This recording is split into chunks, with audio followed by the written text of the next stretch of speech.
বিসমিল্লাহির রহমানির রহিম। সুপ্রিয় শিক্ষার্থী বন্ধুগণ, আজকে আমি তোমাদের সাথে আর্থিক বিবরণী অধ্যায়ের ঢাকা বোর্ড 2022 সালের 1 নম্বর প্রশ্ন নিয়ে আলোচনা করব।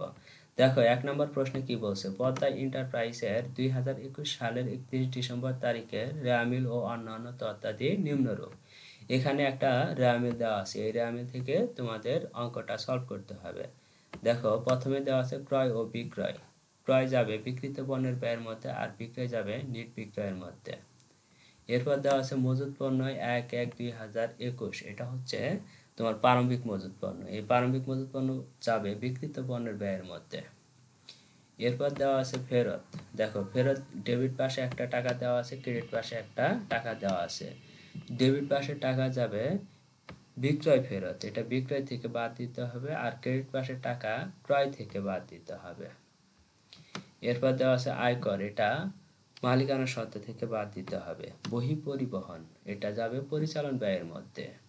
মজুরি, এটা কোথায় যাবে, এটা যাবে বিক্রিত পণ্যের ব্যয়ের মধ্যে। এরপর দেওয়া আছে আমদানি শুল্ক। আমদানি শুল্ক বিক্রিত পণ্যের ব্যয়ের মধ্যে যাবে। মজুরি, আমদানি শুল্ক এগুলো হচ্ছে প্রত্যক্ষ ব্যয়, আর প্রত্যক্ষ ব্যয় বিক্রিত পণ্যের ব্যয়ের মধ্যে যা। আর পরোক্ষ যে ব্যয়গুলো আছে সেগুলো যা পরিচালন ব্যয়ের মধ্যে। দেনাদার চলতি সম্পদ। এরপর দেওয়া আছে কমিশন।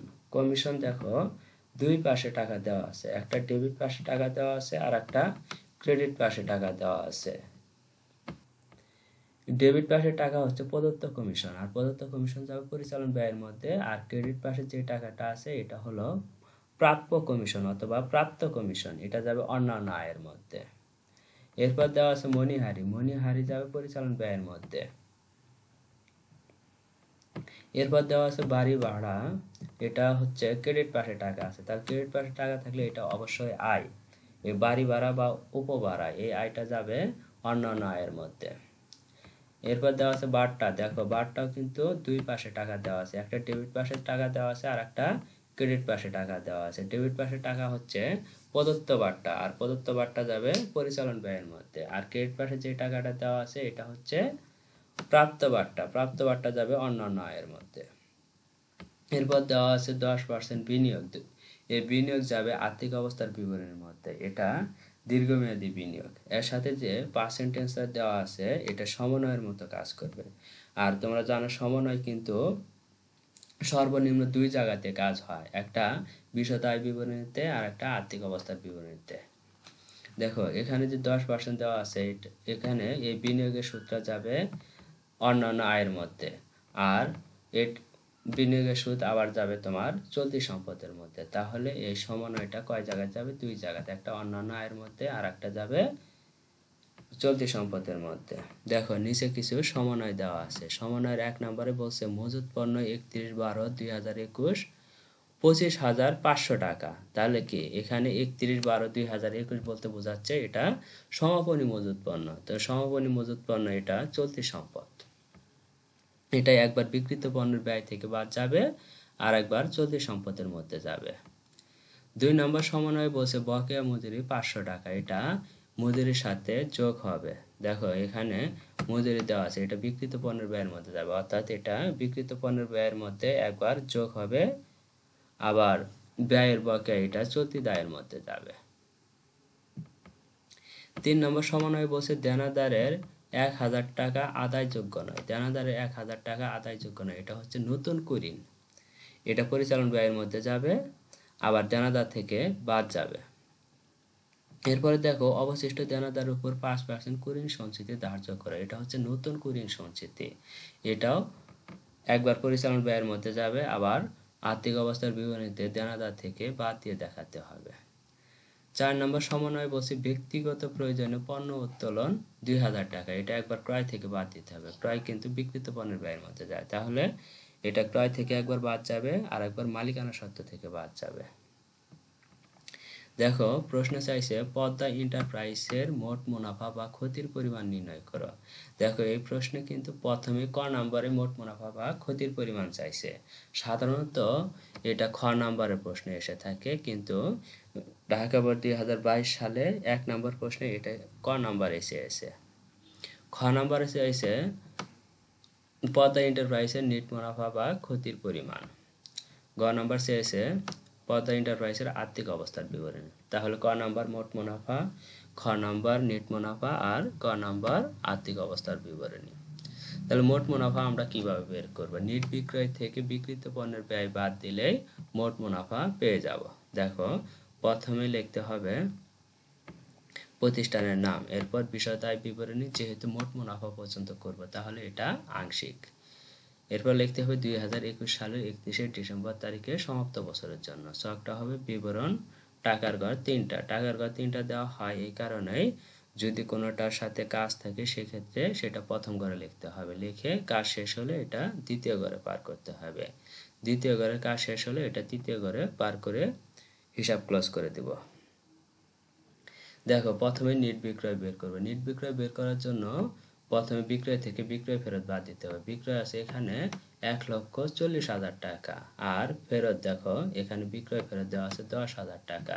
তাহলে 1,40,000 থেকে 10,000 টাকা বাদ দিলে কত হয়? 1,30,000 টাকা। এটা হচ্ছে নিট বিক্রয়। আর বিক্রিত পণ্যের ব্যয়ের মধ্যে প্রথমে আসে প্রারম্ভিক মজুত পণ্য। দেখো, প্রারম্ভিক মজুত পণ্য কত টাকা দেওয়া আছে? 13,500 টাকা। সমন্বয়ে যদি প্রারম্ভিক মজুত পণ্য নিয়ে কোনো কথা বলে বা প্রারম্ভিক মজুত পণ্যের সাথে কোনো কাজ থাকে সেক্ষেত্রে সেটা প্রথম ঘরে কাজ করে দ্বিতীয় ঘরে পার করতে হবে। যেহেতু সমন্বয় প্রারম্ভিক মজুত নিয়ে কোনো কথা নেই সেক্ষেত্রে এটা সরাসরি দ্বিতীয় ঘরে দিব। তাহলে প্রারম্ভিক মজুত পণ্য আছে কত? 13,500 টাকা।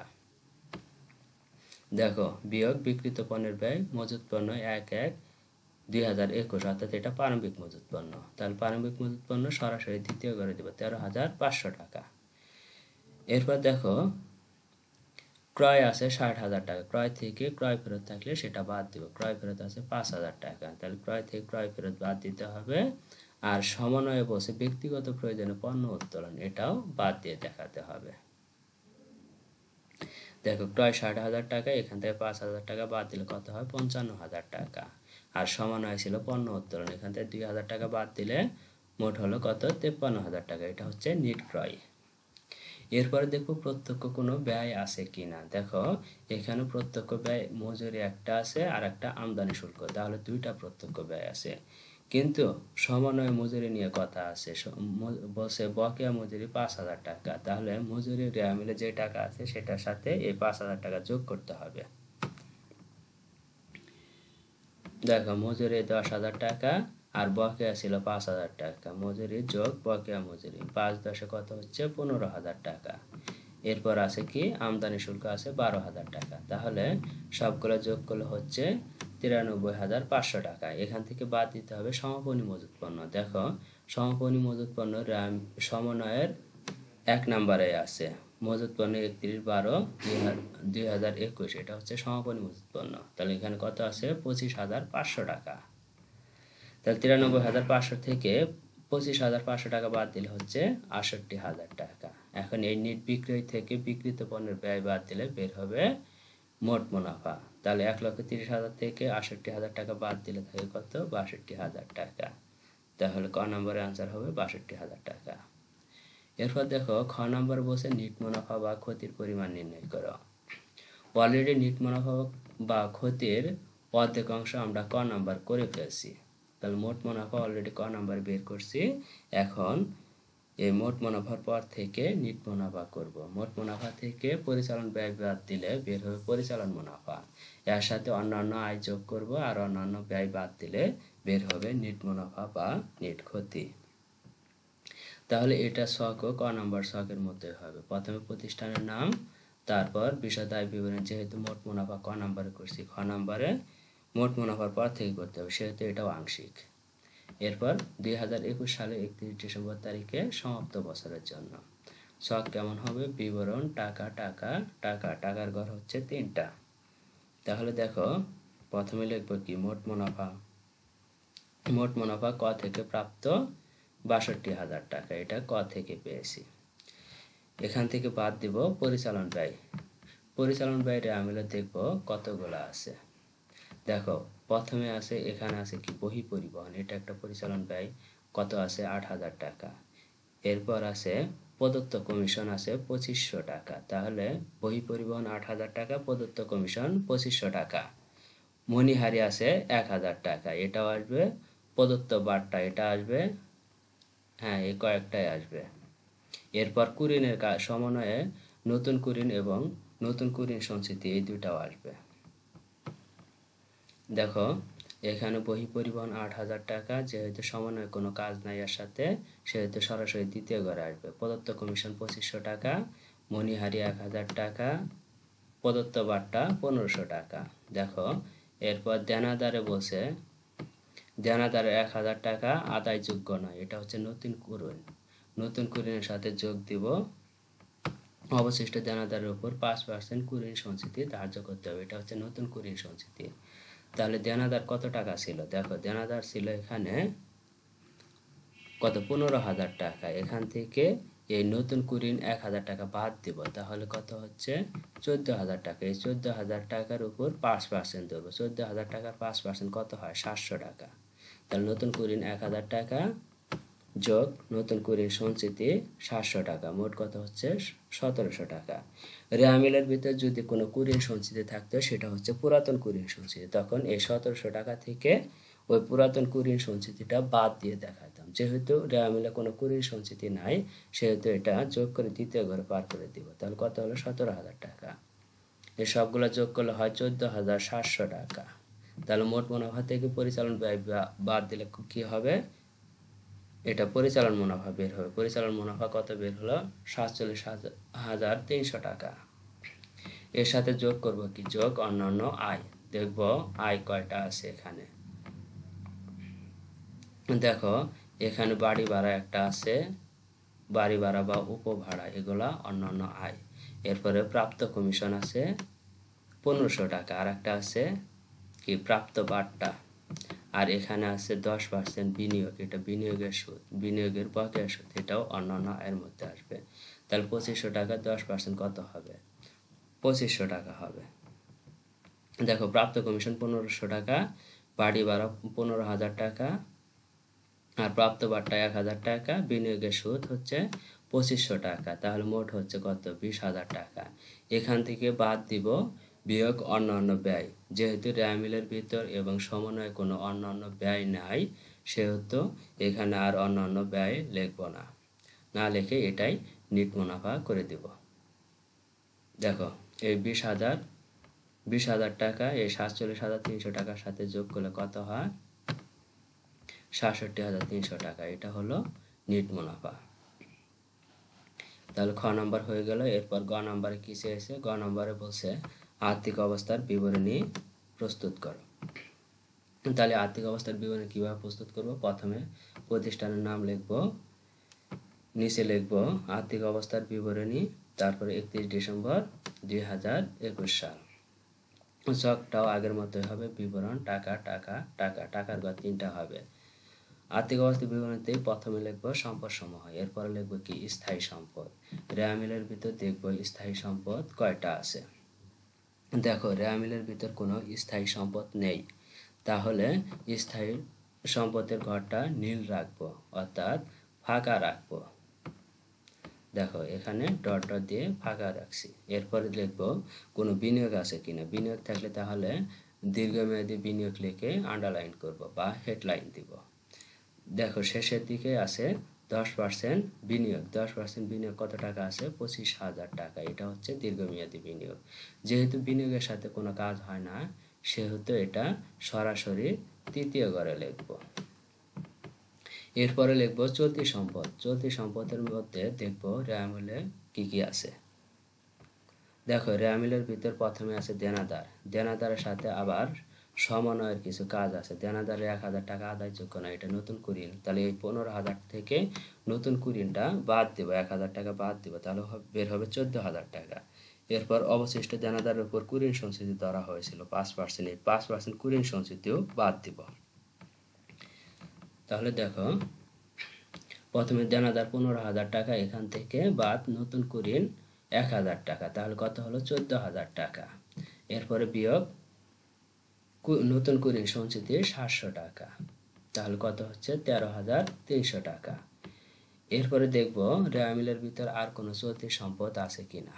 দেখো রেওয়া মিলের ভিতর দেনাদারের পর আর কোনো চলতি সম্পদ নাই। সমন্বয়ে একটা সম্পদ আছে, সমাপনী মজুত পণ্য, এটাও চলতি সম্পদ। আর এদিকে বিনিয়োগের সাথে পার্সেন্টেজ দেওয়া ছিল, এটা হলো তোমার বকেয়া বিনিয়োগের সুদ, এটাও চলতি সম্পদের মধ্যে যাবে। দেখো সমাপনী মজুত পণ্য 25,500 টাকা, বকেয়া বিনিয়োগের সুদ বা বিনিয়োগের সুদ অনাদায়ী 2500 টাকা, মোট হলো কত 41,300 টাকা। 41,300 টাকা আর 25,000 টাকা যোগ করলে হচ্ছে 66,300 টাকা। কোনো অলিক সম্পদ বা ভুয়া সম্পদ নেই, তাহলে এটাই মোট সম্পদ। মোট সম্পদ কত বের হলো 66,300 টাকা। এরপর লিখবো দায় ও মালিকানা সত্ত্ব ও দায় সমূহ। দেখো প্রথমে লিখবো কি মালিকানা শর্ত। মালিকানা শর্তের মধ্যে রেওয়া মিলে দেখবো প্রথমে মূলধন আছে কিনা, মূলধনের সাথে নেট মুনাফা যোগ করব আর উত্তোলন বাদ দিব। যেহেতু রেওয়া মিলের ভিতর দেখো কোনো নেট মুনাফা নেই, রেওয়া মিলের ভিতর কোনো মূলধন নেই, সেক্ষেত্রে সরাসরি নেট মুনাফাটা প্রথমে লিখবো। দেখো নেট মুনাফা 67,300 টাকা, এটা কই থেকে পেয়েছি, এটা খ নাম্বার থেকে পেয়েছি। তাহলে খ হতে প্রাপ্ত 67,300 টাকা। এখান থেকে বাদ দিব উত্তোলন যেগুলো আছে, যেমন আয়কর, জীবন বীমা প্রিমিয়াম, নগদ উত্তোলন, পণ্য উত্তোলন, এগুলো বাদ দিতে হবে। দেখো রেওয়া মিলের ভিতরে ছিল আয়কর কত 4,000 টাকা।